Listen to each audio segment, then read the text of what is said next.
अभी जो आवाज आप सुन रहे थे ये थी दिल की आवाज, एक हार्ट पेशेंट की दिल की आवाज।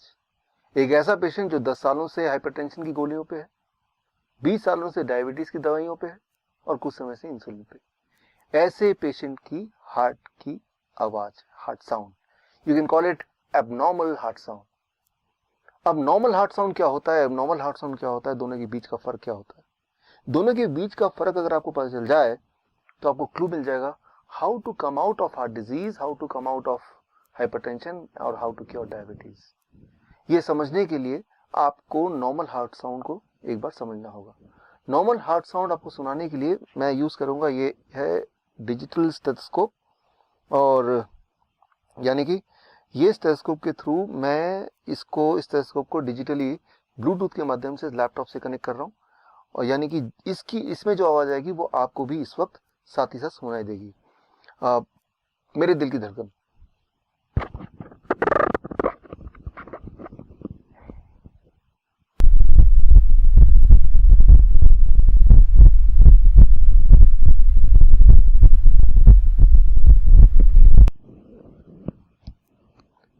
अभी जो आपने आवाज सुनी ये है नॉर्मल हार्ट साउंड। वो जो आवाज थी वो थी एबनॉर्मल हार्ट साउंड। ये जो नॉर्मल हार्ट साउंड है इसमें आपने ध्यान दिया होगा तो आपने सुना होगा लब डब लब डब लब डब। वो जो हार्ट साउंड था उसमें भी था लब डब लब डब लब डब, लेकिन साथ में एक घिसने की आवाज, एक रगड़ने की आवाज। कैसे?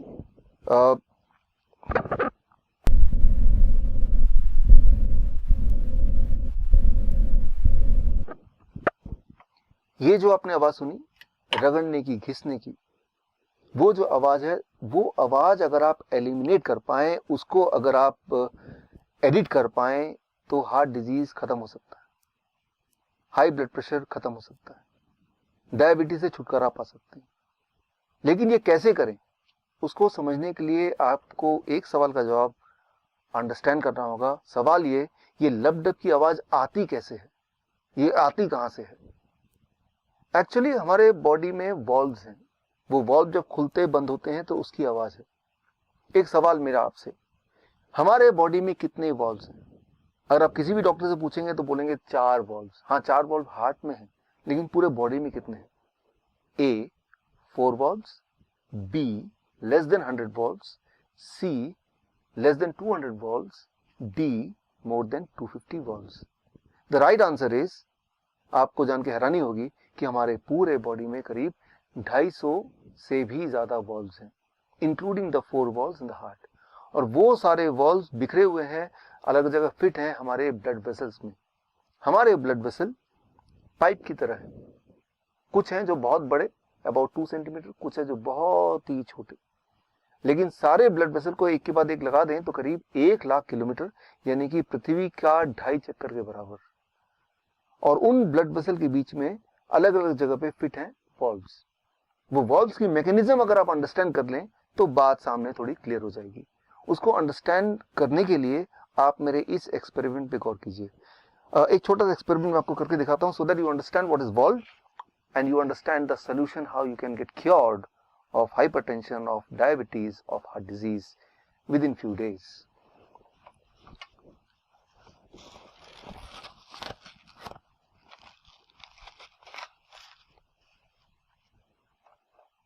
अब एक छोटा सा एक्सपेरिमेंट आपके सामने, to make you understand what are valves and what are their functioning.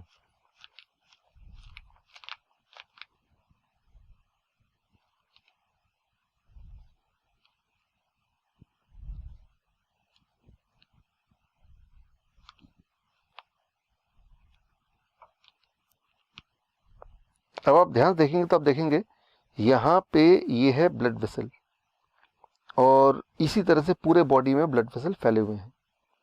अब मैं अपने एक फिंगर से ब्लड वेसल के यहाँ पे मैं इसको अगर मैं जोर से दबाऊं तो ये ब्लड वेसल्स के ब्लड के फ्लो को मैं रोक रहा हूँ, और जो ब्लड इसमें भरा हुआ है उसको मैं अपने थंब से पुश कर रहा हूँ। मैंने इसको पुश कर दिया अब पुश करने के बाद अगर मैं थंब हटा लेता हूं तो ये ब्लड वापस नहीं आया। ये ब्लड वापस क्यों नहीं आया? क्योंकि यहाँ पे एक वॉल्व है, वो वॉल्व रोक रहा है ब्लड को वापस आने से। इसका मतलब वो वॉल्व अपना काम ठीक से कर रहा है। सो अब मैंने यहाँ से ये हटा दिया। अब धीरे धीरे ब्लड यहाँ से दोबारा, आप देखेंगे दोबारा से ये फ्लो होने लगा। This is called a normal functioning of valve. लेकिन कुछ पेशेंट्स में, कुछ केसेस में वॉल्व अपना काम ठीक से नहीं करती, यानी कि वॉल्व ब्लड को अपोजिट डायरेक्शन में फ्लो करने से रोक नहीं पाती ठीक से, जिसे कहते हैं वॉल्व रीगर्जिटेशन। और ऐसे में आती है सारी परेशानियां। इसको जरा समझें। हमारा जो ब्लड वेसल है उसमें ब्लड फ्लो होता है, जिसके माध्यम से ऑक्सीजन फ्लो होता है, जिसमें शुगर फ्लो होता है, कोलेस्ट्रॉल फ्लो होता है, कैल्शियम फ्लो होता है, मिनरल्स एंड विटामिन फ्लो होते हैं, वेस्ट मटेरियल फ्लो होते हैं, इम्यूनिटी फ्लो होती है, पूरे हमारे बॉडी का ट्रांसपोर्टेशन सिस्टम। और कुछ लोगों के केस में उस ट्रांसपोर्टेशन सिस्टम में, यानी कि ब्लड वेसल में कहीं कहीं गड्ढे होने लगते हैं, और जिसकी वजह से शुगर का फ्लो ब्लड में ठीक से नहीं हो पाता, शुगर ब्लड में ही ठहरा रहता है। और तब अगर वो ब्लड आप लेते हैं, ग्लूकोमीटर में डालते हैं, तो हाई ब्लड शुगर दिखाता है। या फिर कुछ केसेस में वो गड्ढों में कोलेस्ट्रॉल जम जाते हैं, कैल्शियम जम जाता है, जो ब्लॉकेज बन जाता है। और ब्लॉकेज बनने से ये जो ब्लड वेसल की जो डायमीटर है वो थोड़ा कम हो जाता है। Less diameter means more pressure, high blood pressure. और आप हाई ब्लड प्रेशर की दवाइयां लेते हैं, वो दवाइयां इन गड्ढों को ठीक नहीं करता, उन ब्लॉकेज को नहीं छेड़ता। वो दवाइयां क्या करती हैं, आपकी हार्ट को कमजोर कर देता है ताकि प्रेशर कम हो ब्लड का। यानी कि वो एक प्रॉब्लम और जोड़ देता है। वो ब्लॉकेज को तो ठीक करता ही नहीं है, ऊपर से आपके हार्ट को कमजोर कर देता है। सिमिलरली ब्लड शुगर की जो दवाइयां आप लेते हैं, वो क्या करता है, शुगर को ब्लड से निकाल के कहीं और छुपा देता है, हार्ट में छुपा देता है, किडनी में डाल देता है, आंखों के पीछे छुपा देता है। और जहां भी वो छुपाता है वो वाला ऑर्गन धीरे धीरे सड़ने लगता है। इसीलिए वो पेशेंट जो हाई ब्लड शुगर के पेशेंट है, जो डायबिटीज की गोलियां कई कई साल तक लेते हैं, वो अंधे हो जाते हैं, उनका हार्ट काम करना बंद कर देता है, उनका किडनी फेल होने लगता है, उनके एम्पुटेशन होना मजबूरी हो जाती है, क्योंकि वो पार्ट सड़ जाता है, सड़ने लगता है। यूं मानो कि आपका घर है और आप झाड़ू लगा रहे हैं, और जो कचरा है वो डस्टबिन में ना डाल के, उसको बाहर ना फेंक के, आपने उसको बेड के नीचे छुपा दिया, आपने उसको अलमीरा के अंदर छुपा दिया। कुछ समय के लिए वो घर बिल्कुल साफ सुथरा लगेगा, लेकिन उसके बाद बदबू आने लगेगी, सड़न आने लगेगी। आप ऐसे घर में रह नहीं पाएंगे। आपका बॉडी भी एक घर है। ये जो ब्लड वेसल है, ये ट्रांसपोर्टेशन सिस्टम है। और कुछ लोगों के केस में उस ट्रांसपोर्टेशन सिस्टम के बीच में कई कई जगह पे गड्ढे गड्ढे गड्ढे गड्ढे होने लगते हैं, जैसे हमारे पूरे देश में सड़कों पे गड्ढे हैं। और अगर वो गड्ढों का मेंटेनेंस हो जाए, अगर वो रिपेयर हो पाए, तो आप हार्ट डिजीज से छुटकारा पा सकते हैं, या डायबिटीज से छुटकारा पा सकते हैं, हाइपरटेंशन से छुटकारा पा सकते हैं। और वो जो एबनॉर्मल हार्ट साउंड है वो भी फिर गायब हो सकता है। लेकिन उसके लिए क्या करना होगा, गड्ढों को भरने के लिए? अनफॉर्चुनेटली अभी तक ऐसी कोई दवा नहीं आई जो कि उन गड्ढों को भरे। लेकिन हाँ, कुदरत ने आपके बॉडी में एक ऐसी ताकत दी है जिससे आपका बॉडी खुद ही एक तरह का गैस प्रोड्यूस करता है, जिसे आप बोलते हैं नाइट्रिक ऑक्साइड। और वो गैस जब एक लेवल से ज्यादा प्रोड्यूस होने लगता है, तो वो ब्लड वेसल की मेंटेनेंस करने लगता है। So that is Nobel prize winning science 1998। सो वो जो गैस है जिसे कहते हैं नाइट्रिक ऑक्साइड, वो ब्लड वेसल के इनर लाइनिंग, जिसे बोलते हैं एंडोथेलियम लेयर, उसी में प्रोड्यूस होता है, जिससे वो गड्ढे भरने लगते हैं, वो ब्लॉकेज खत्म होने लगते हैं, ब्लड ट्रांसपोर्टेशन सिस्टम स्मूथ होने लगता है, और जिससे आपका ब्लड प्रेशर नॉर्मल रहने लगता है, आपकी ब्लड शुगर नॉर्मल होने लगती है, आपका हार्ट ठीक से काम करता है, और एकदम से आप ठीक हो सकते हैं, ठीक हो जाते हैं, अगर आपका बॉडी नाइट्रिक ऑक्साइड प्रोडक्शन को बढ़ा दे। अब सवाल यह है कि हम क्या करें कि हमारी बॉडी का नाइट्रिक ऑक्साइड प्रोडक्शन बढ़ जाए। उसके लिए I have to refer the China study, the biggest ever study of human nutrition disease. Human nutrition disease के बीच का जो कनेक्शन है, उसका सबसे बड़ा जो स्टडी है, जिसे बोलते हैं चाइना स्टडी, जो 2005 में रिलीज हुई थी। उस स्टडी के अनुसार कोई भी इंसान अगर whole plant food in its natural state में अगर खाने लगे, तो कुछ एक दिनों में ये जो लाइफस्टाइल डिजीज है उससे वो आजादी पा सकता है। लेकिन इसको मैं आपको समझाता हूँ 3 सिंपल स्टेप में। How to implement the China study recommendation in your life in 3 steps, so that you can be free of lifestyle disease, including hypertension, including diabetes, including heart disease, within few days. Those 3 steps are, as you can see on the screen. Step 1, 12 बजे तक जो भी कुछ आप खाएं वो हो सिर्फ और सिर्फ फल, fruits, fruits and fruits.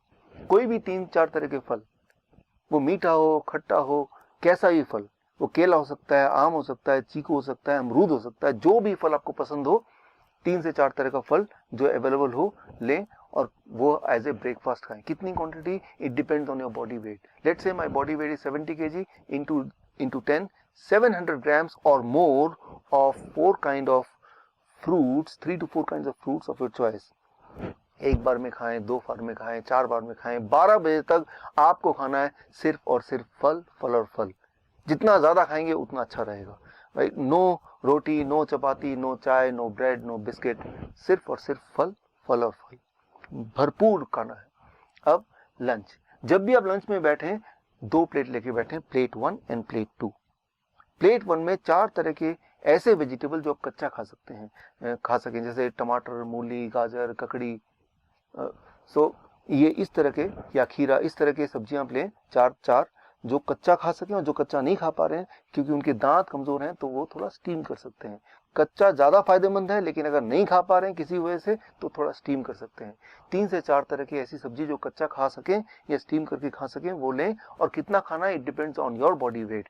That is my body weight is 70 kg into 5, that is 350 grams और मोर, या फिर उससे ज्यादा, 3 to 4 kind of vegetable। This becomes your plate 1। पहले आपको प्लेट 1 इतना खाना है, और इतना खाने के बाद अब प्लेट 2। प्लेट 2 में आपके घर का बना हुआ रोटी, सब्जी, दाल, चावल, vegetarian food with less oil and less salt. कितना खाना है? जितने में आपका पेट भर जाए।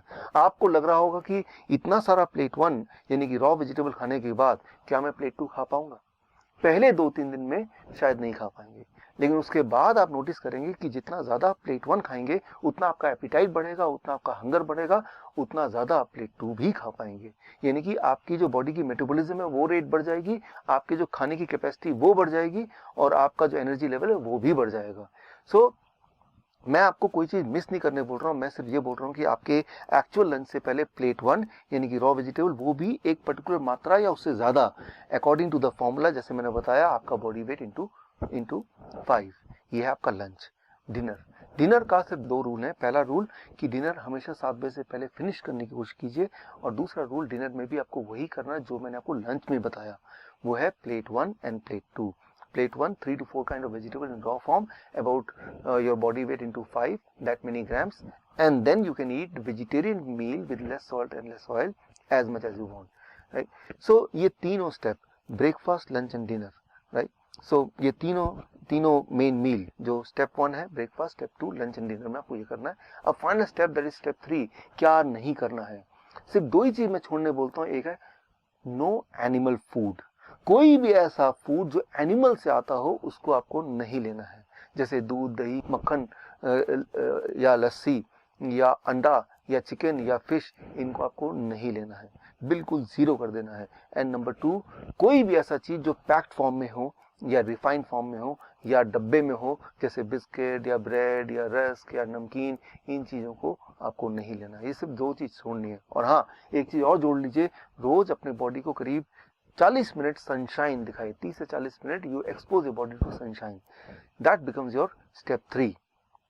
If you follow these 3 steps, अगर आप ये 3 स्टेप्स आप फॉलो करते हैं, so within the first 3 days your blood sugar will start coming to normal, यानी कि you will be forced to stop the medication, you will be forced to taper the insulin. अगर आपने insulin कम नहीं किया या खत्म नहीं किया, so you may land up in a hypoglycemic state, and that itself is very dangerous. Within the first 7 days your blood pressure will start reducing. आपका blood pressure कम होने लगेगा 7 दिन के अंदर, यानी कि आपको ब्लड प्रेशर की दवाइयां छोड़ना पड़ेगा, आपकी मजबूरी हो जाएगी छोड़ना। Within 1 month आपका एंजाइना यानी कि चेस्ट में जो पेन है वो खत्म होने लगेगा, ऑलमोस्ट खत्म हो जाएगा 1 महीने के अंदर। आप जब चढ़ेंगे 3 मंजिला भी तो आप हाफेंगे नहीं। पहले 3 बार रुकना पड़ता था, तो आपको 1 बार भी रुकना नहीं पड़ेगा। और हाँ, वो जो हार्ट साउंड था, एबनॉर्मल हार्ट साउंड, वो घिसटने वाली साउंड, वो भी अब नहीं आएगी। वो भी अगर आप स्टेथोस्कोप से सुनेंगे वो भी नहीं होगा, वो गायब हो जाएगा। सो that will happen within the first 1 month. Your angina will go, your heart disease will go, that abnormal heart sound will also vanish, right? So that you can expect within 1 month. Within 2 months your thyroid will become normal, यानी कि thyroid की दवा आपको छोड़ना पड़ेगा या उसको taper down करना पड़ेगा। और अगर आप और अगर आपने ऐसा नहीं किया तो हाइपोथायराइड का हाइपरथायराइड भी हो सकता है, जो कि अगेन एक बहुत बड़ी प्रॉब्लम है। And with in the first 3 months आपका बॉडी वेट नॉर्मल रेट में आ जाएगा, यानी कि normal BMI in a healthy weight category में आ जाएगा। And this all will happen with in the first 3 months of following this diet in these 3 steps.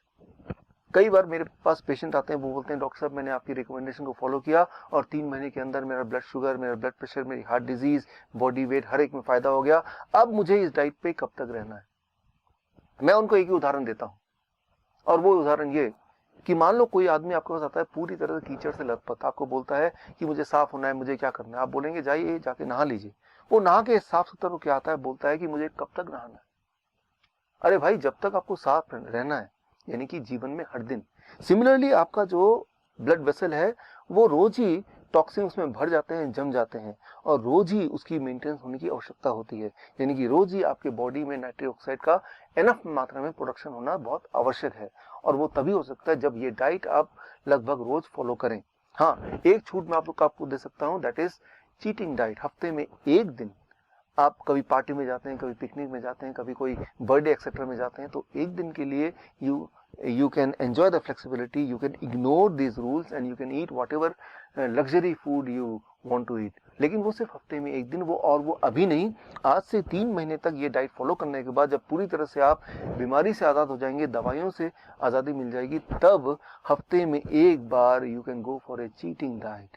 यानी कि मैं ये बोलना चाह रहा हूँ कि you are enjoying the social celebration also and you are enjoying the good health also। ये डाइट अगर आप फॉलो करेंगे तो आप बीमार पड़ नहीं सकते, और जो बीमार हैं वो बीमार रह नहीं सकते। This is doctor Vishwaroop Roy Chowdhury. All the best. जय हिंद। Thank you.